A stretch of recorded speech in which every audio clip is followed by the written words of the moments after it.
নিয়মের কারণে বা নিয়ম রক্ষার জন্য করছিল। বিএনপির সেন্সেবল আচরণের কারণেই 1996 সালের 116 জন আসন নিয়ে বিরোধী দলের আসনে বসতে পারছিল।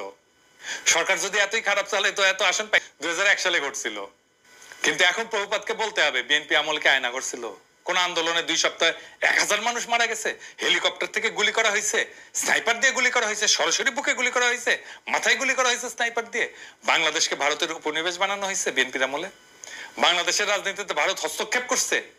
পর 3 টার্মে ভোট দেওয়া বন্ধ করে দিছে। লক্ষ কোটি টাকা পাচার হয়েছে। একটা গুমের ঘটনা ঘটছে। লাখ লাখ লোককে দেশান্তরী হইতে হয়েছে আমার মতো। নাকি বিপ্লব হয়েছে এরকম বিএনপি সরকারকে উৎখাতের জন্য? বিএনপি সরকারের বিরুদ্ধে কথা বলার জন্য পিটায় মারা হয়েছে কখনো? আওয়ামী লীগ ফ্যাসিবাদ কায়েম করছে, বিএনপি কখনো ফ্যাসিবাদ কায়েম করছে?